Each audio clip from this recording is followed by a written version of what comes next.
Holding up Uber black Cadillac, high heel boots and a sexy body full of tats. Baby's bad, oh baby's hella bad. After her there ain't no coming back. Wanna take a run at that. I think she's feeling me. Turn it up a few degrees. My imagination of her body gets the best of me. Oh gosh, she's such a tease. Bitten lips, bruised knees. I'm addicted to her, need her touching me. Cause she got a bad little waist and we tear it down.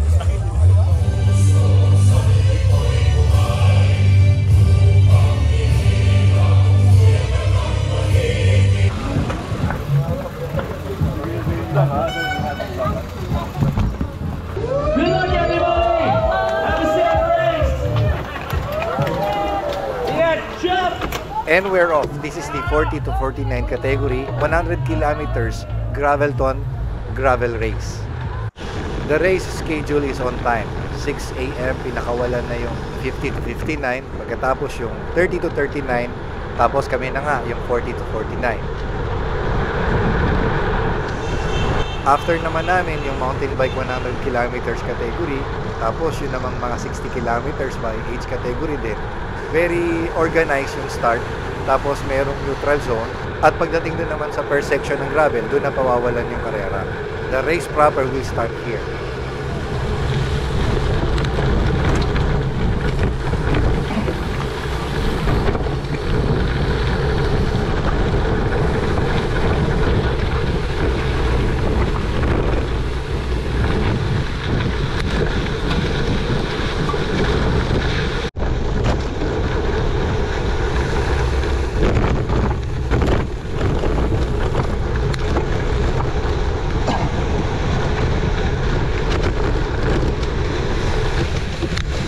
Hoy! Oh bro.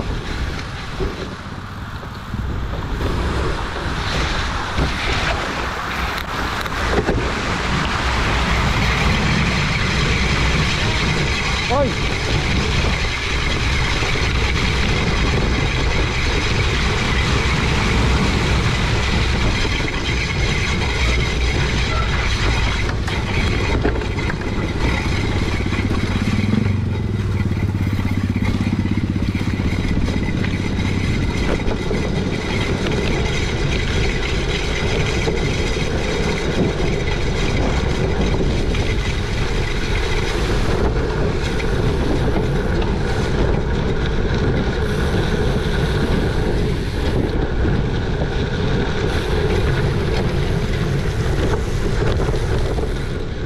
One reason kung bakit ang gamit ko is titanium bottle cages para makaiwas na mahulugan ng bote.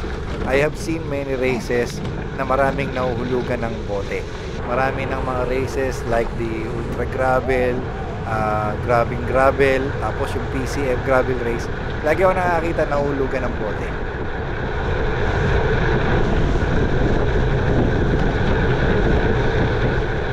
After po ng first gravel section, after the chaos, yun, nakalabas na kami sa Sibera, Mabalacat, Pampanga, at binabagtas ngayon namin yung MacArthur Highway towards the Bambam Bridge.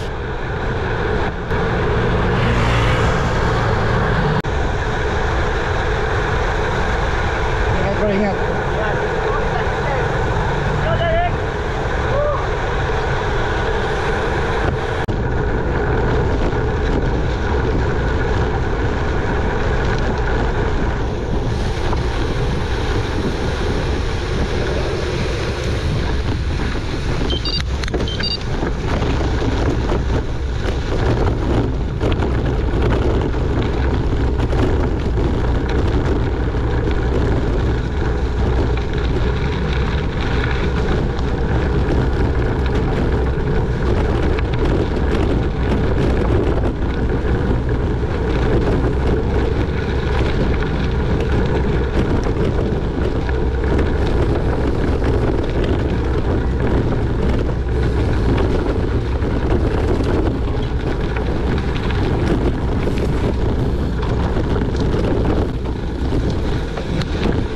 Meron palang sumali na naka-road bike.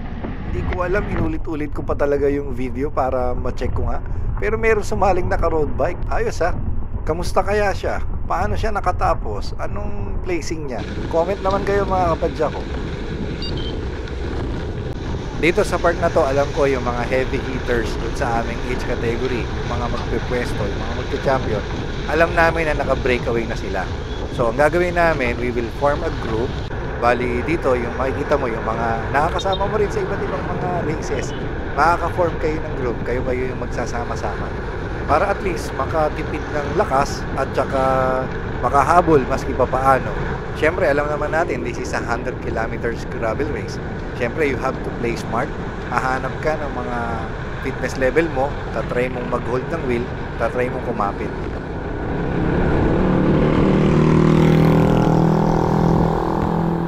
Dito, nakalabas na kami ng MacArthur Highway and we're not going to Capas. At paakyat na kami niyan doon sa New Clark City, Cloverleaf.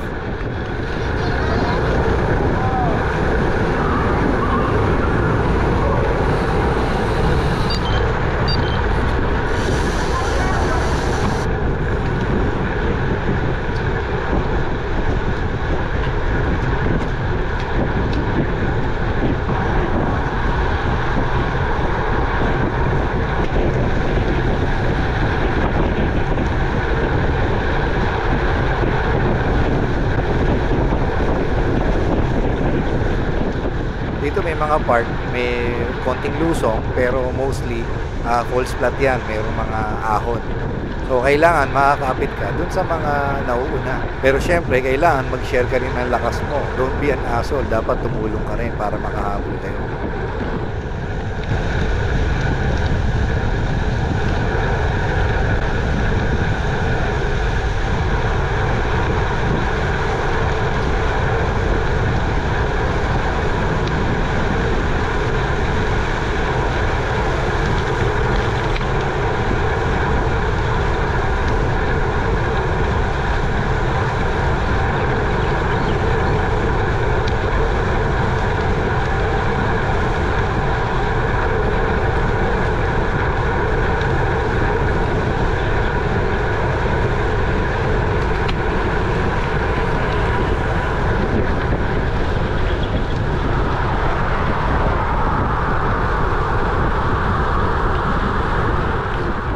Dito meron na kaming mga naabutan na mga nasa 50 to 59 category. Tapos yung mga unti-unting kumakalas dun sa first group. Tapos at the same time meron na kaming maabutan dito na mga 30 to 39 category.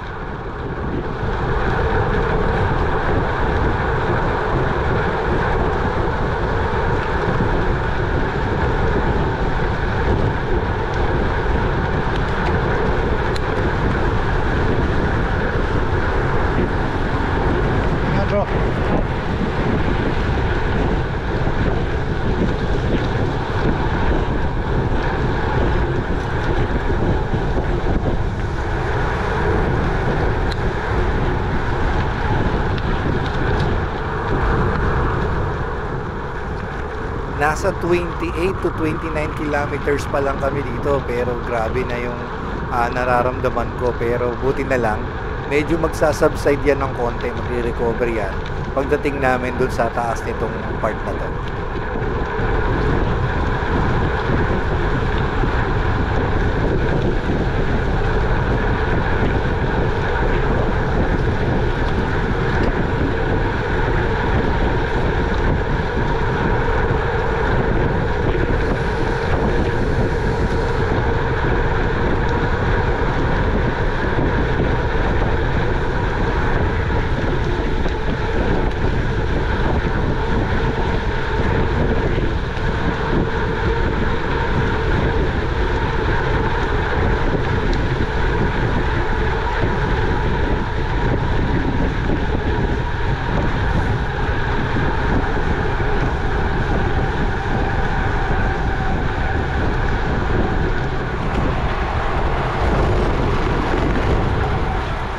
On this part, medyo nag-settle down ng konti yung ride namin, itong mga kasama ko sa group na to. We are chasing the breakaways. Bali, same category pa rin ito, 40 to 49 category. Dito meron na agad na water or refilling station na provided ni Gravelton. They have drinks like Gatorade at meron din tubig na provided ng organizers. Bali dito wala namang huminto, tuloy-tuloy pa rin kami, pero good thing na nag-settle down ng konti at nagre-recover kaming lahat dito.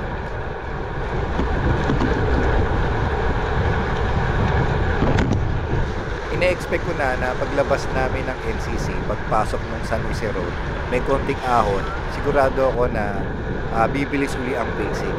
At sa part na to, dito na ako malalaglag dun sa chase crew. I'm glad you're enjoying the view. Nice to see you, bro. We're struggling with the climbs. Yeah. You're acting like you're struggling. Yeah, I am. Still struggling. Rolling hills kasi ito mga kapadyak. So I was pacing kasi nalaglag na nga ako dun sa chase group ng aking age group. Tapos dumating naman yung teammate ko, si Kurt Villamil ng CF Cycling Performance, Factor Philippines. He was shouting na, "Pull, chef, pull!" So I decided to catch up dun sa breakaway ng mga MTBs. Meron kaming dalawang inabutan dito na nag-breakaway. At nag-effort talaga ako rito kasi syempre you have the duty to help your teammate. Kaya all out na natin ito mga kapadyak. Tingnan nyo kung ano mangyayari.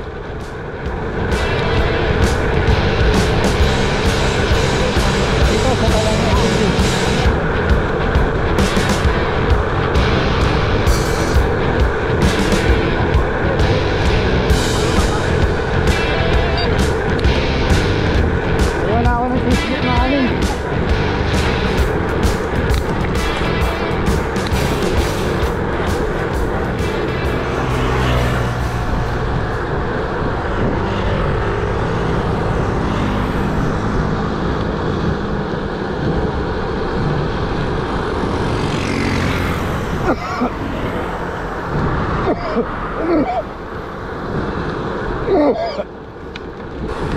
Yun, kaya bago pumasok dito sa gravel section nito ng Kapas Tarlac, bali medyo masuka-suka pa ako dun sa ginawa kong effort. Pero I'm happy to help a teammate.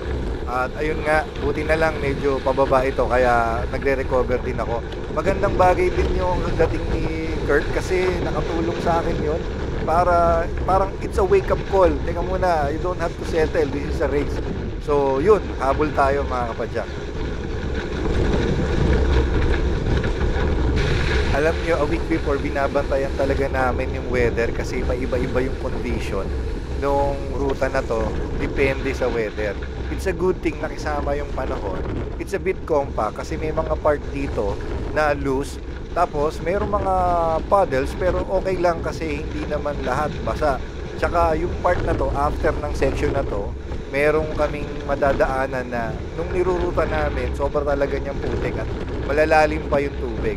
Pero it's a good thing na mas rideable siya ngayon, mas madali siyang i-ride kumpara ng mga track ride namin.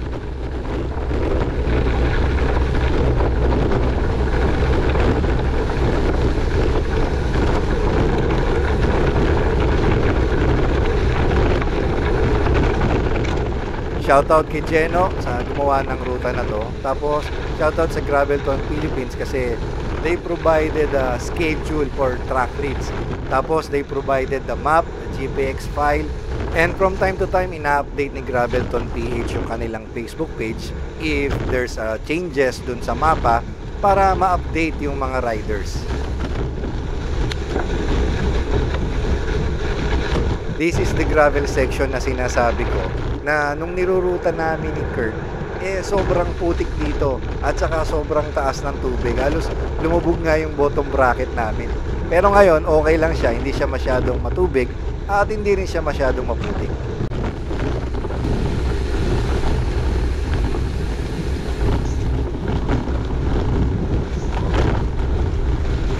Let's go, brother.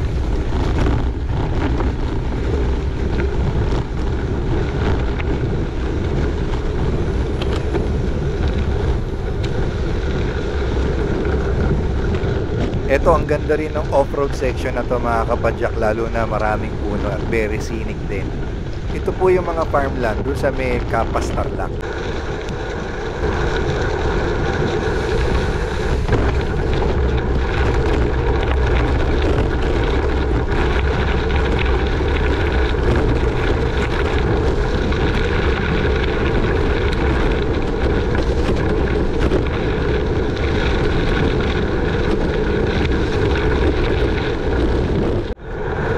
that gravel section, I just got chipped by Muscali. She's a professional cyclist, a specialized ambassador from Thailand. And I'm glad to ride with her, try to hold her wheel palabas ng MacArthur Highway after that gravel section.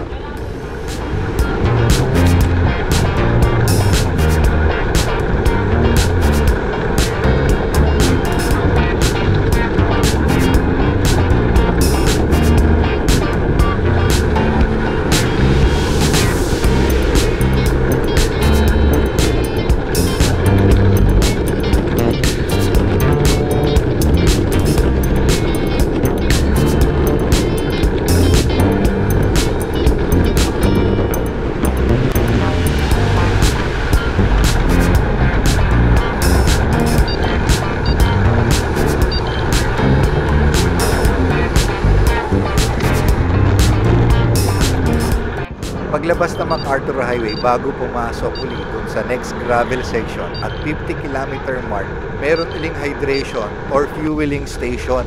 Sa part na to, I'm still feeling good. Okay pa rin yung aking mga hydration. I have my Camelback hydration vest. Of course, meron siyang liquid carbohydrates na ginagamit ko ngayon.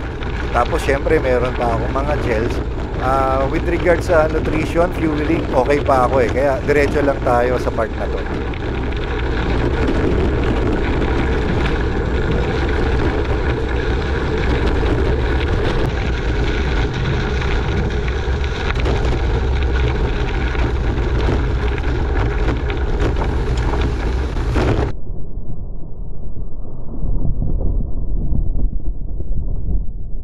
Sa part na yon, medyo tumingala yung saddle ko. Doon ako magkakaproblema doon sa saddle. Bali, gagawin ko dyan, pipilitin ko siya na i-ride all the way. Kasi ayoko naman huminto ng matagal. Kaya titiisin ko na lang siya.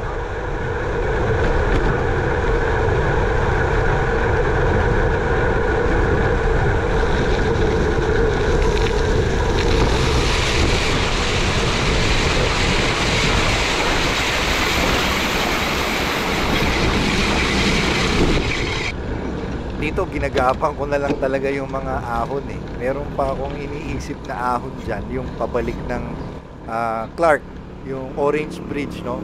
Meron siyang dalawang ahon. Kaya kahit gusto mo talagang humabol, pero nagiging mental din kasi iniisip mo magtipid pa rin ng kaunti para meron kang pang-uwi. Buti na lang, after ng mga ahon na yon, nakaka-recover naman tayong konti dun sa mga off-road na palusong.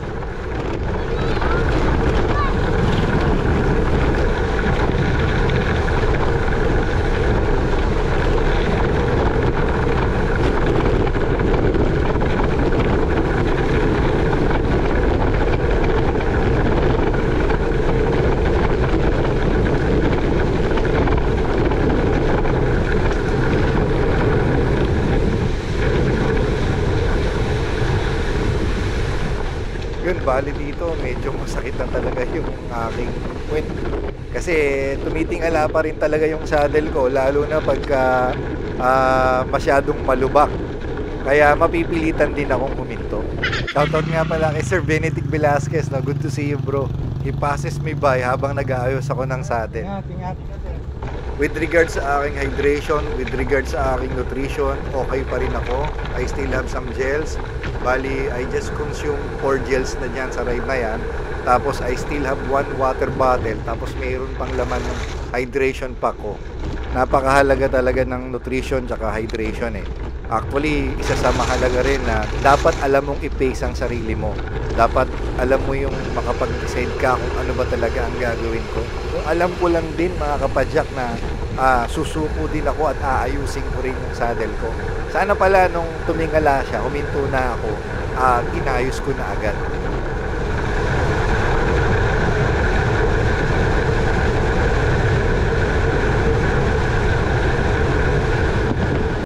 Itong part na to, nasa Banban Tarlac na po yan. Papasok na po kami, pabalik ng Clark.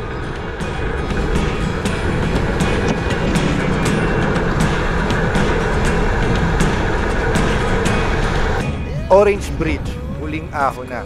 Kung kailan huling ahon na, dun pa ako nakakaramdam ng pulikat. Bali sa part na to, ang dami kong nakikitang nagtutulak, ang daming humihinto, ang dami nang nagpapahinga.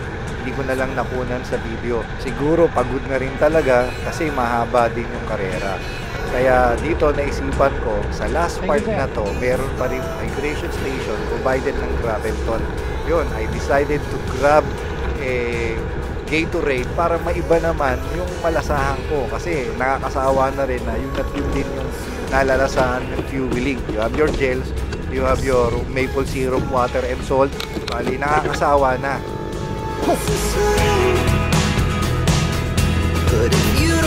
Okay na lang, sir. Kudos talaga sa mga organizer ng Gravelton. Grabe. Nung nagtatrack rin kami, lagi kong sinasabi dapat meron kang GPS by computer, dapat yung download the kumot, dapat kabisado mo yung ruta. Pero honestly speaking, sinasabi rin ng lahat ng competitors, hindi ka maliligaw. Every turns, every tight turns, kahit yung mga barangay roads, kahit mga maliliit na daanan, merong mga marshals na mag-guide sa inyo. Merong magta-traffic para safe yung mga competitors. Tapos, kudos talaga, Gravelton. Pauwi ka na. Unti-unti mo nang nadidinig yung drum beats na nagsasabi, konti na lang. Ayan na. Sasalubungin ka ng drum beats na yan. Nagkakaroon ka ng pag-asa. Ang ganda ng location kung saan nila nilagay. Bago yung Orange Bridge.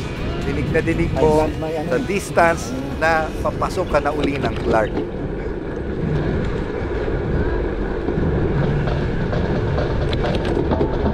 Konti na lang. Yes! We are greeted with a great smile from Coach Abe Tayag, and he is congratulating us already. Shout out, Coach Abe.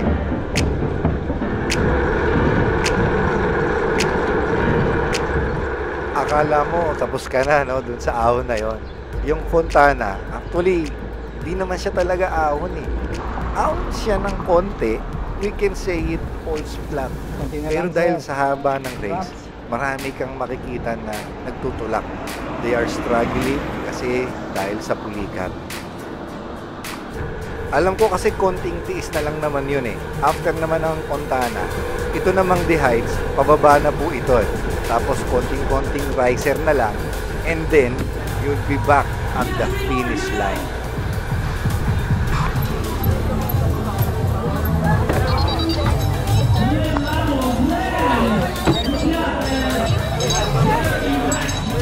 Paglapag ng paa ko, yun, lumabas uli lahat ng pulikat ko.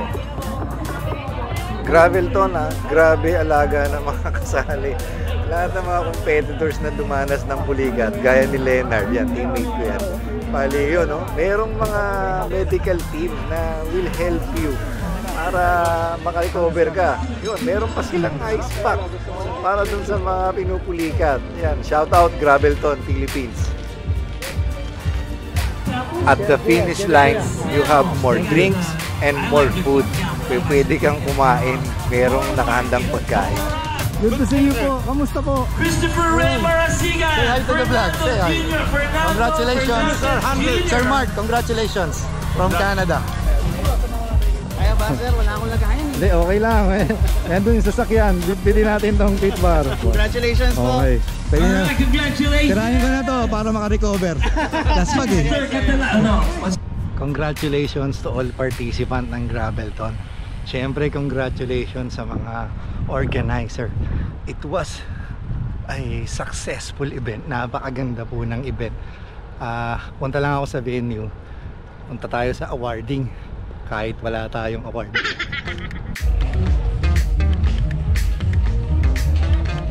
Yun! Congrats! Congratulations sa mga titos. Yes, 15 years and above. Nice, nice. I love my wife. Yes, congratulations ha. Grabe ka. Hindi, nalaglag nga ako dun sa Chase Group.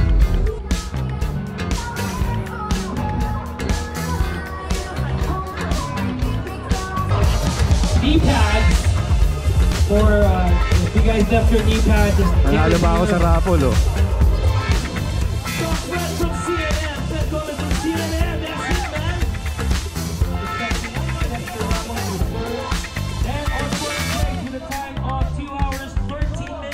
give it up for your 40 to 49 top 10 men XCMTB category, 60 kilometers. Palakpakan naman ito. Thank you. Boss, pwede ba ako ma-interview?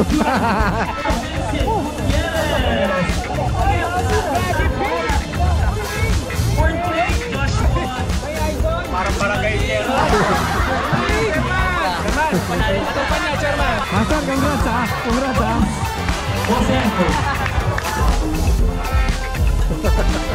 Get on the second place. Second place, team number 298, Christopher Ryan. Congrats! Yes, sir.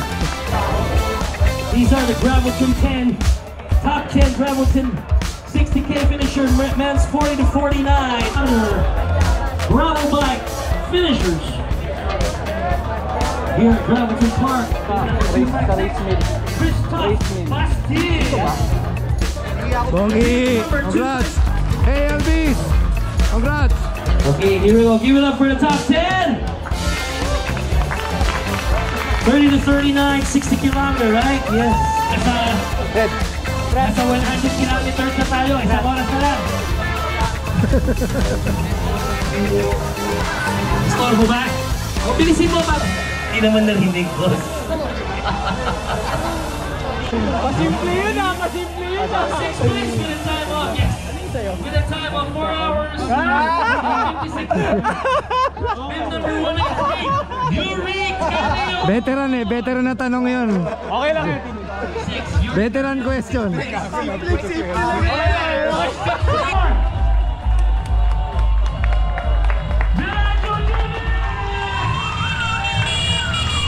The last finisher. Woo! Congrats! Woo! Dami niyang escort. You do. Once again, thank you. Bib number 4, Luz. Number 30, Sal. What's up, 30? Woo!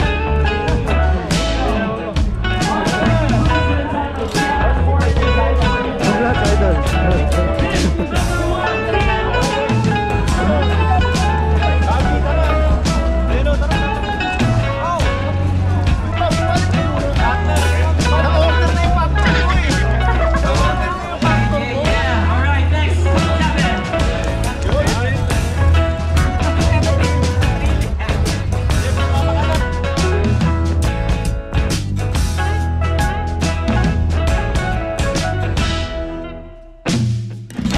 Congrats, boys.